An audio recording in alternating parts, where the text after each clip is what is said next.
Hello mayam, channel asibu nungsibiduna subscribe tawbiriba subscriber singbu ahanba maktada ikoknanu khurumjari. Ngashi amuk mayamda pathoksarake numit khudingi oiba Rashifal July gi tang 8 2025 ki Rashifal aduni.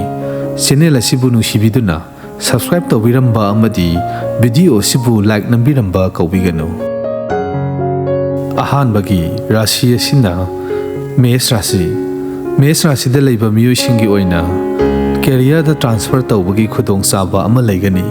saukhatpagi maikai adom da leiri maramdi adomna matiksa na paisa thadokpagi hona zamanna adomna khwaidagi section gadabadi sading tawba asini mathangi Rashi asina Brisha Rashi gi ngashi gi oina yai phagadaba matam leiri punsigi manglomda sangsin bagi khudong saba ama lei nahaki haksel da miyeng khara changbiu adomna adongi partner ga asetpa mari ama sem lagani mathangi Rashi asina Mithun Rashi di ngashi gi oina yamna phaba numit amani munna khantharaga thabak ama tawbada manglomda sangsin bangamgani professional amasung personal life da adongi khudong saba kaya ama semgani adongi hingsapta hana yengsinbada adomda khudong saba ama phangani mathangi Rashi asina Karkat Rashi gi oina ngashi asi yamna phaba matam ama oiri khunai gi oiba thabak thoramda yam mafam saba mafam ama leigadori ngashi asidi sel thungi matangda plan tawbiba yai sel thungi matangda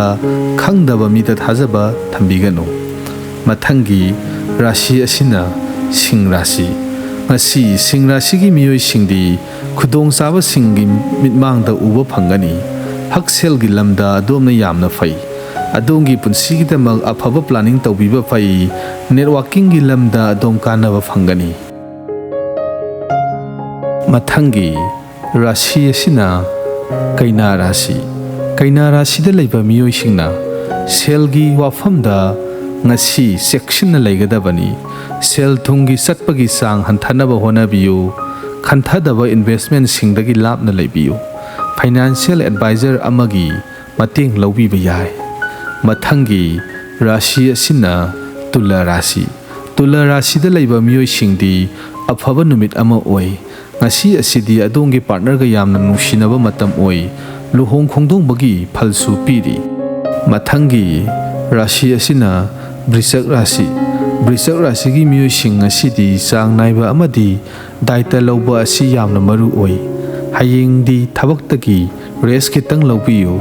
adongi pandamda ahom khara lakpana tongan ba makhalgi phallama phanglaba yai nahakna section gadabadi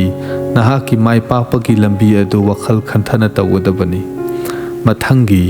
Rashi asina Danu Rashi da leiba miyoi singna mahaki thauna adubu thamba mathau tai amasung khangba kanba tai adongi nungtigi hainabi aduna adomda thauna ama pibi yai nungsinabagi lambida chawthokpiganu nahaki budget adu khangtokpiyu mathangi Rashi asina Makar Rashi da leiba miyoi singna ngasidi afaba energy da focus tawbiyu nahak ta mateng pangbirakpa miyoi singbu thagatpa phongdokpiba singnaba leibiganu nahakna share tawriba aduna atopa miyoi singbu nungai hangani amadi nahakki pandanggidamak sem sabiba yai mathangi Rashi asina Kumba Rashi gi miyoi sing ngasidi ariba planning na kanaba khara phanglaba yai nahaki professional life ta khangba kanba tai nahaki thabakta ayat apan khara leibi yai adubu munna khantharaga thabak tawbiyu nungsinabagi oina aphaba numit ama oi mathangi aroiba Rashi asina Min Rashi da leiba miyoi singna ayaba pithoktringai wakhal munna hana khanthabiyu yengsingadaba pota invest tawbiganu adongi problem khuding ingthana khanthabiyu masina tungi punsida kanaba phangani